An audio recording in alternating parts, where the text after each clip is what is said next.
Mon Seigneur et mon Dieu, je crois fermement que tu es ici, que tu me vois, que tu m'entends.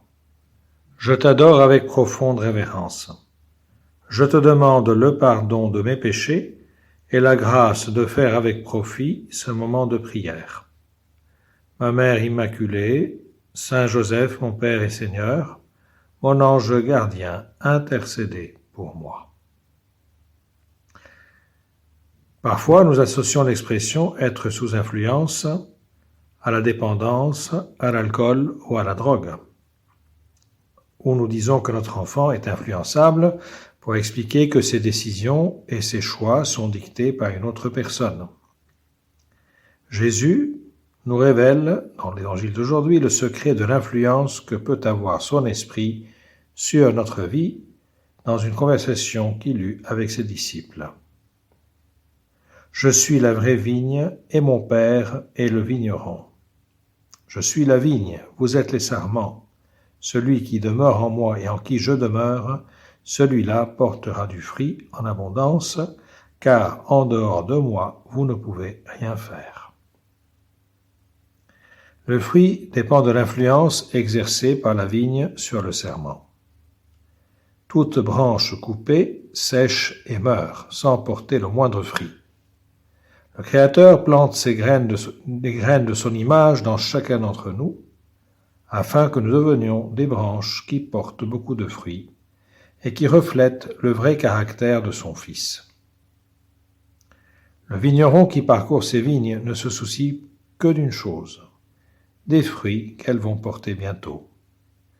Les feuilles et les bourgeons ne sont pas importants, tout comme notre apparence et notre image extérieure comptent peu à ses yeux.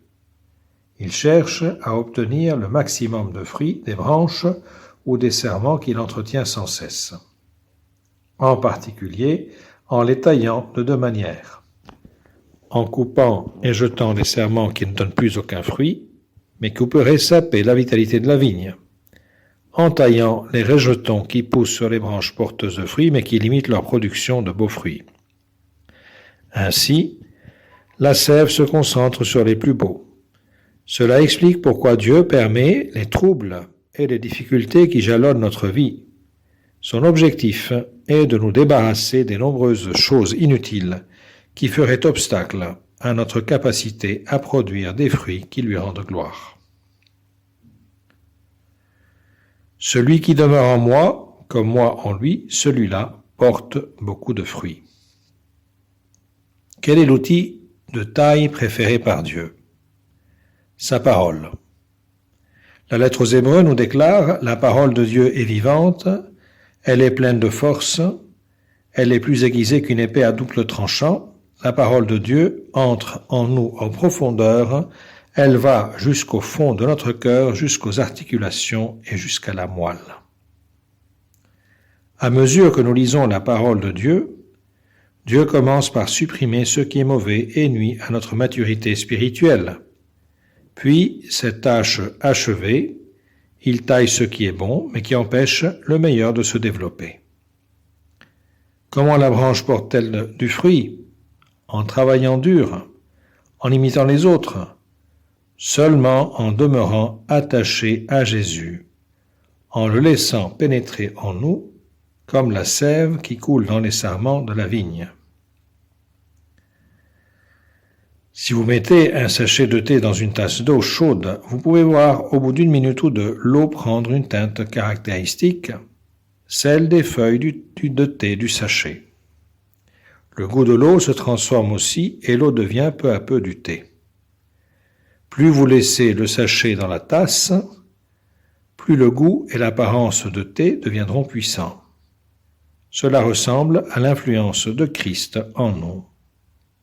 Plus il demeure en nous et nous demeurons en lui, plus son influence se fera sentir et plus nous reflèterons son caractère. Remarquez que ce n'est pas la branche qui produit le fruit. Elle ne fait que le porter. C'est la vigne qui produit le fruit, qui fait monter la sève à travers la branche. Et donc le secret est simple, demeurez en Jésus et laissez-le demeurer en vous. Si vous demeurez en moi, et que mes paroles demeurent en vous, vous porterez beaucoup de fruits. Demeurez dans mon amour. Alors, on peut s'interroger que signifie demeurer en Jésus et lui en nous. Tout d'abord, ces paroles doivent demeurer en nous, ce qui signifie simplement étudier sa parole. Quand il a promis de nous envoyer le Saint-Esprit, il a ajouté que celui-ci vous enseignera toutes choses et vous rappellera tout ce que je vous ai dit. Les enfants de Dieu qui se plongent dans sa parole découvrent le visage de Jésus, le Fils de Dieu, et le Saint-Esprit se charge par la grâce de Dieu de les transformer à l'image de Jésus, afin qu'ils reflètent la gloire de Dieu. Ensuite, nous devons porter les fruits produits par Jésus, ce qui se traduit par accomplir l'œuvre de Dieu ici-bas selon sa volonté. Si nous demeurons sous son influence, notre travail influencera les autres et leur transférera les bénédictions divines. Enfin, nous devons obéir à la volonté souveraine de Dieu. Si vous gardez mes commandements, vous demeurerez dans mon amour, comme moi j'ai gardé les commandements de mon Père et je demeure dans son amour. Voici mon commandement, que vous vous aimiez les uns les autres comme je vous ai aimés. Personne n'a de plus grand amour que celui qui se défait de sa vie pour ses amis. Vous êtes mes amis si vous faites ce que moi je vous commande. Souvenez-vous qu'une branche coupée, un sarment détaché de la vigne, ne peut porter de fruits et demeure donc inutile. Sa destination finale est le feu. Mais la branche qui porte du fruit illustre la puissance surnaturelle de Dieu quand elle agit en nous et fait de nous les vainqueurs que Dieu a prévu que nous devenions. Avec un but ultime, que nous aidions les autres à devenir eux aussi des vainqueurs capables de porter beaucoup de fruits. La vie d'union avec le Christ transcende nécessairement le cadre personnel du chrétien pour le convertir au bénéfice d'autrui. De là découle la fécondité apostolique, puisque l'apostolat, quel qu'il soit, est un débordement de la vie intérieure. Citant ce passage de Saint Jean, le Concile Vatican II enseigne que ce que doit être l'apostolat des chrétiens. Le Christ, envoyé par le Père, étant la source et l'origine de tout l'apostolat de l'Église, il est évident que la fécondité de l'apostolat des laïcs dépend de leur union vitale avec le Christ. Selon cette parole du Seigneur, celui qui demeure en moi et moi en lui, celui-là porte beaucoup de fruits, car sans moi, vous ne pouvez rien faire.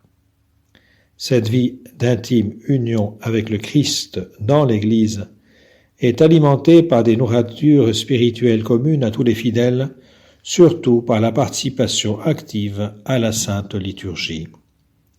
Les laïcs doivent les employer de telle sorte que, remplissant de façon convenable les obligations du monde dans les conditions ordinaires de l'existence, ils ne séparent pas l'union au Christ et leur vie, mais grandissent dans cette union en accomplissant leurs œuvres selon la volonté de Dieu. Celui qui n'est pas uni au Christ au moyen de la grâce aura pour finir le même destin que ces sarments secs, le feu. Le parallèle avec d'autres images de la prédication du Seigneur est clair. Les paraboles du bon arbre et de l'arbre mauvais. Saint Augustin dit « Les sarments de la vigne sont tout à fait méprisables s'ils ne sont pas unis au cep, et ils sont très appréciables s'ils le sont. Si on les coupe, ils sont inutiles et pour le vigneron et pour le menuisier. Pour les sarments, de deux choses l'une, ou la vigne ou le feu.